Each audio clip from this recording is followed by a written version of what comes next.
Saudaraku, selamat pagi. Salam sejahtera bagi saudara sekalian. Hari ini pembacaan kitab suci telah tiba sampai Injil Markus pasal yang ke-14 ayat 10 sampai ayat 25. Saya akan membacakan bagian firman Tuhan ini kepada saudara sekalian. Lalu pergilah Yudas Iskariot, salah seorang dari ke-12 murid itu, kepada imam-imam kepala dengan maksud untuk menyerahkan Yesus kepada mereka. Mereka sangat gembira waktu mendengarnya, dan mereka berjanji akan memberikan uang kepadanya. Kemudian dia mencari kesempatan yang baik untuk menyerahkan Yesus. Pada hari pertama dari hari raya roti tidak beragi, pada waktu orang menyembelih domba Paskah, murid-murid Yesus berkata kepadanya, "Ke tempat mana engkau kehendaki kami pergi untuk mempersiapkan perjamuan Paskah bagimu?" Lalu ia menyuruh 2 orang muridnya dengan pesan, "Pergilah ke kota, di sana kamu akan bertemu dengan seorang yang membawa kendi berisi air. Ikutlah dia. Dan katakanlah kepada pemilik rumah yang dimasukinya, 'Pesan Guru, di manakah ruangan yang disediakan bagiku untuk makan Paskah bersama dengan murid-muridku?' Lalu orang itu akan menunjukkan kamu sebuah ruangan atas yang besar, yang sudah lengkap dan tersedia. Di situ kamu harus mempersiapkan perjamuan Paskah untuk kita." Maka berangkatlah kedua murid itu, dan setibanya di kota, didapati mereka semua seperti yang dikatakan Yesus kepada mereka. Lalu mereka mempersiapkan Paskah. Setelah hari malam, datanglah Yesus bersama-sama dengan ke-12 murid itu. Ketika mereka duduk di situ dan sedang makan, Yesus berkata, "Aku berkata kepadamu, sesungguhnya seorang di antara kamu akan menyerahkan aku, yaitu dia yang makan dengan aku." Maka sedihlah hati mereka, dan seorang demi seorang berkata kepadanya, "Bukan aku, ya Tuhan." Ia menjawab, "Orang itu ialah salah seorang dari kamu yang 12 ini, dia yang mencelupkan roti ke dalam satu pinggan dengan aku. Anak manusia memang akan pergi sesuai dengan apa yang tertulis tentang dia. Akan tetapi celakalah orang yang olehnya anak manusia itu diserahkan. Adalah lebih baik bagi orang itu sekiranya ia tidak dilahirkan." Dan ketika Yesus dan murid-muridnya sedang makan, Yesus mengambil roti, mengucapkan berkat, memecah-mecahkannya, lalu memberikannya kepada mereka dan berkata, "Ambillah, inilah tubuhku." Sesudah itu dia mengambil cawan, mengucap syukur, lalu memberikannya kepada mereka, dan mereka semua minum dari cawan itu. Dan ia berkata kepada mereka, "Inilah darahku, darah perjanjian yang ditumpahkan bagi banyak orang. Aku berkata kepadamu, sesungguhnya aku tidak akan minum lagi hasil pokok anggur sampai pada hari aku meminumnya, yaitu yang baru dalam kerajaan Allah." Saudara sekalian, ada sebuah ungkapan yang sangat terkenal dari seorang pujangga Inggris bernama William Shakespeare. Ungkapan itu berbunyi, "Apalah artinya sebuah nama?"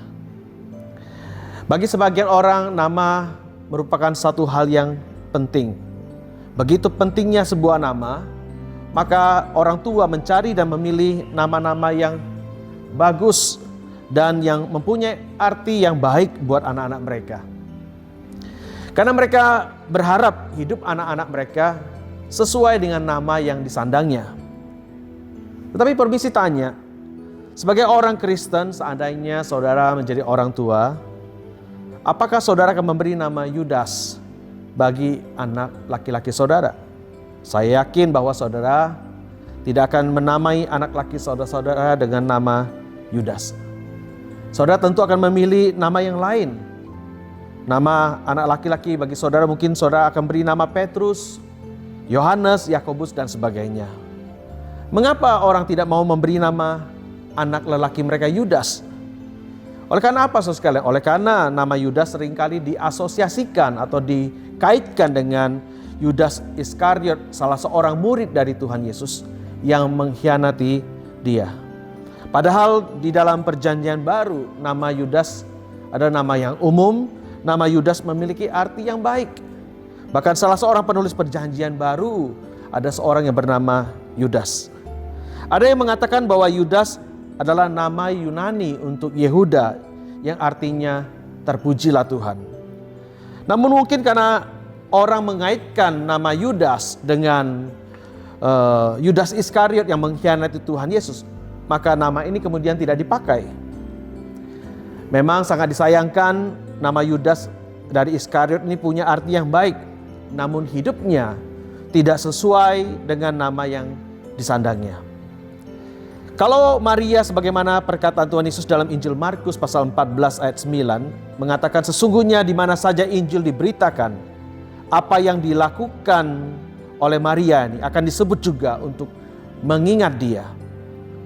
Demikian juga Yudas Iskariot selalu diingat oleh orang sebagai orang yang mengkhianati gurunya. Mungkin tepat kalau kita mendengar sebuah ungkapan yang mengatakan musuh dalam selimut. Ungkapan ini cocok dan tepat untuk ditujukan kepada Yudas. Dia dekat dengan Tuhan, namun diam-diam dia berkhianat.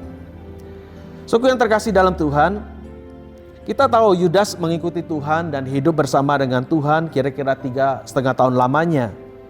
Namun diam-diam dia bersepakat dengan para imam kepala untuk menyerahkan Tuhan Yesus dengan imbalan sejumlah uang. Memang kita tidak tahu apa yang menjadi motif daripada Yudas Iskariot melakukan hal ini.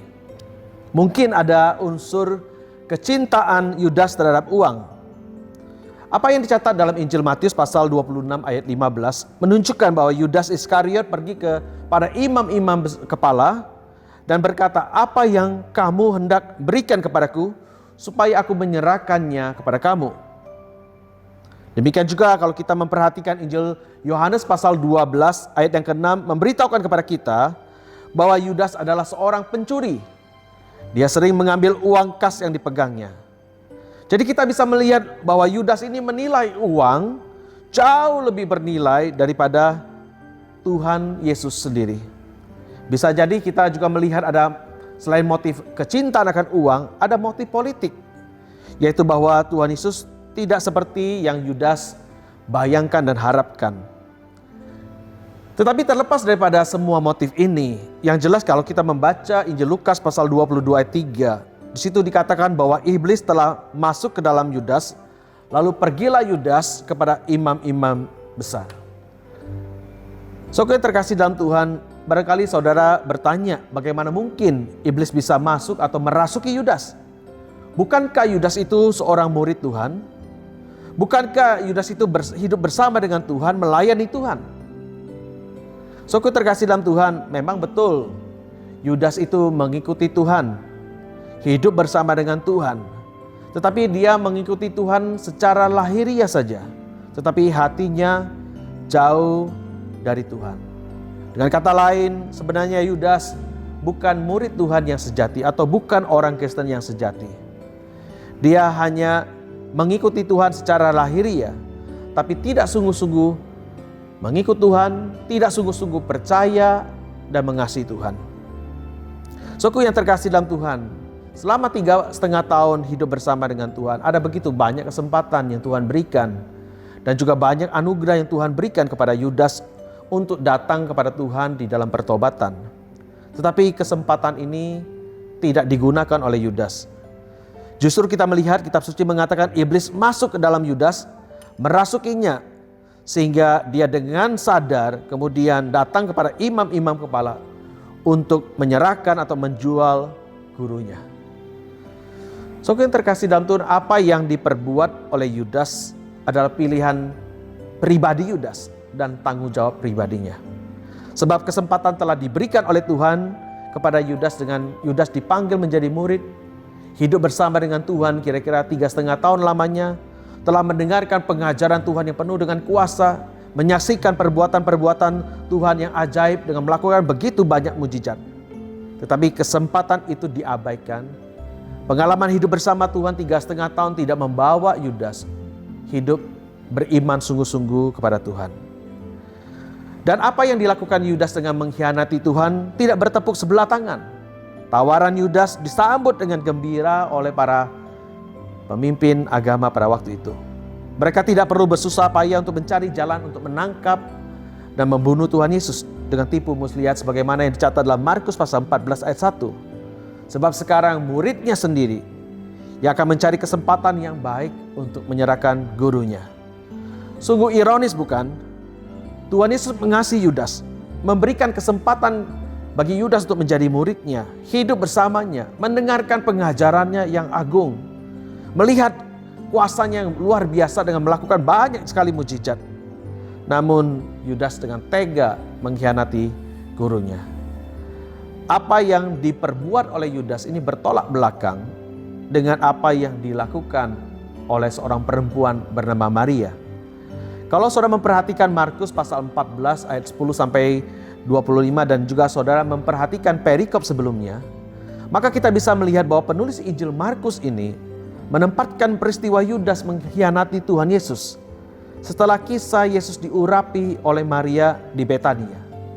Seolah-olah penulis Markus ini mengontraskan antara perbuatan kasih Maria dan pengkhianatan Yudas terhadap Tuhan Yesus. Jika Maria dengan penuh kasih mengurapi Yesus dengan minyak narwastu yang mahal harganya, yang disebutkan kira-kira 300 dinar sesuai dengan Yohanes pasal 12 ayat 3 dan 5. Maka Yudas menjual gurunya dengan 30 keping uang perak. Jika Maria dengan kasih dan bersyukur mencurahkan isi minyak yang mahal itu ke kepala Tuhan Yesus, maka Yudas seperti perkataan Tuhan Yesus, dia mengangkat tumitnya terhadap aku. Ini adalah suatu bahasa kiasan yang artinya pengkhianatan yang dilakukan oleh seorang sahabat. Saudaraku yang terkasih dalam Tuhan, pengkhianatan Yudas terhadap Tuhan Yesus membuktikan bahwa ada orang yang mengikuti Tuhan, mengaku dirinya Kristen, giat melayani Tuhan, tidak menjadi jaminan bahwa ia mengenal dan sungguh-sungguh mengasihi Tuhan. Mungkin secara lahiriah dia beribadah kepada Tuhan, dia melayani Tuhan, tetapi sesungguhnya hatinya jauh dari Tuhan. Oleh karena itu tidak heran kalau kita melihat bagian perikop ini, Yudas begitu tega menjual gurunya sendiri. So, sekali kisah menjual Tuhan tidak hanya terjadi pada masa lalu.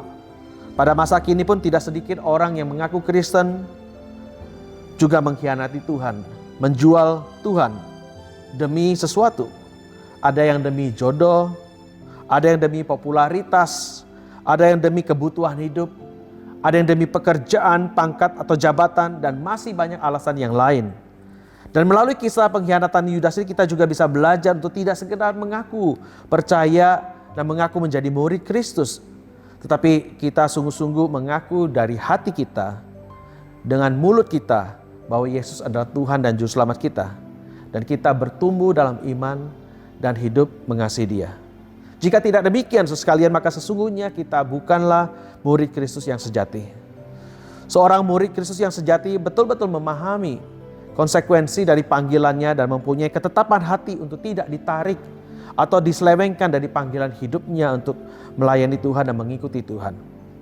Percaya dan mengikuti Tuhan berapapun harga yang harus dibayar. Dan menganggap bahwa Kristus adalah segala-galanya dalam hidupnya. Saudara yang terkasih dalam Tuhan, maka kita melihat dengan jelas sekali bahwa mengaku Kristen, terlibat aktif dalam pelayanan, bukan membuktikan bahwa seseorang itu adalah murid sejati. Tetapi seorang murid yang sejati harusnya memang hidup mengikuti Tuhan dengan setia, melayani Tuhan sebagai wujud kasih kepada Tuhan. Karena itu saudaraku yang terkasih, dalam kesempatan renungan pagi ini kita perlu mengevaluasi, memeriksa diri kita sendiri. Apakah pengakuan kita bahwa Tuhan adalah Juru Selamat kita, Dia adalah Tuhan kita, sesuai dengan bagaimana kita menjalani hidup kita sesuai dengan panggilannya. Saudaraku yang terkasih dalam Tuhan, kita juga bisa melihat dalam bagian perikop ini bahwa Tuhan Yesus tahu segala sesuatu. Tuhan tahu bagaimana hidup Yudas, dan Tuhan juga tahu bagaimana hidup kita sekalian. Bahkan bukan hanya Tuhan tahu, tapi Tuhan juga mengontrol segala sesuatu. Rancangan jahat yang Yudas lakukan, mengkhianati dan menjual Tuhan Yesus, justru dipakai oleh Tuhan untuk menggenapkan rencana keselamatannya. Sekalian, ini bukan berarti bahwa Yudas adalah seorang pahlawan, seakan-akan karena pengkhianatan daripada Yudas maka rencana keselamatan itu digenapi. Bukan begitu, saudara sekalian. Tetapi kita melihat sendiri dari bagian firman Tuhan dalam Injil Markus pasal 14 ayat 21. Tuhan Yesus sudah mengatakan bahwa anak manusia pergi sesuai dengan yang ada tertulis tentang dia. Sesuai dengan apa yang dicatat oleh kitab suci. Adalah lebih baik bagi orang itu sekiranya ia tidak dilahirkan. Sebab anak manusia memang akan pergi untuk diserahkan. Jadi jelas sekali bahwa pengkhianatan Yudas adalah pilihan pribadi Yudas. Tetapi rancangan Yudas yang jahat itu Tuhan pakai untuk menggenapkan rencana keselamatannya. Saudaraku yang terkasih dalam Tuhan, tidak ada satu orang pun, bahkan penguasa-penguasa di angkasa ini yang dapat menggagalkan rencana keselamatan yang Tuhan telah tentukan. Karena itu saudaraku yang terkasih, kita melihat apa yang dikatakan Paulus dalam 1 Korintus pasal 2 ayat 8 dan 9. Tidak ada dari penguasa dunia ini yang mengenalnya. Sebab sekiranya mereka mengenalnya, mereka tidak akan menyalibkan Tuhan yang mulia. Tetapi seperti ada yang tertulis, apa yang tidak pernah dilihat oleh mata, dan tidak pernah didengar oleh telinga, dan yang tidak pernah timbul dalam hati manusia. Semuanya disediakan Allah bagi mereka yang mengasihi Dia. Inilah yang dilakukan Tuhan bagi saya dan saudara. Keselamatan yang dianugerahkannya bagi kita orang-orang percaya melalui kematiannya, sebagaimana yang dikatakan oleh kitab suci. Dan semuanya itu adalah rencana Tuhan yang begitu mulia. Tuhan pakai kejahatan manusia untuk menggenapkan rencana keselamatannya. Tuhan mengontrol segala sesuatu, dan Tuhan tahu segala sesuatu. Mari kita berdoa. Tuhan, kami datang kepadamu di pagi hari ini. Kami hendak mengucapkan syukur dan terima kasih. Oleh karena Tuhan, Engkau mengasihi kami. Rencana keselamatanmu tidak mungkin digagalkan oleh siapapun. Dan Engkau memang datang ke dalam dunia ini untuk menggenapkan misi keselamatanmu bagi kami. Supaya kami orang yang berdosa ini memperoleh pengampunan dosa melalui pertobatan dan penyesalan yang sejati. Tuhan, terima kasih bahwa Engkau telah menyediakan keselamatanmu bagi kami. Karena itu ya Tuhan, biarlah kami merespon anugerah keselamatan-Mu dengan hidup sungguh-sungguh mengasihi Tuhan, setia mengikuti Tuhan, dan giat melayani Tuhan, sampai kami satu hari kelak bertemu dengan Tuhan. Terima kasih Tuhan untuk kesempatan demi kesempatan, anugerah demi anugerah yang Tuhan sudah berikan kepada kami. Terpujilah nama-Mu Tuhan. Demi nama Tuhan Yesus, kami bersyukur dan kami berdoa. Amin.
Dekatlah aku Tuhan, dirimu dunia.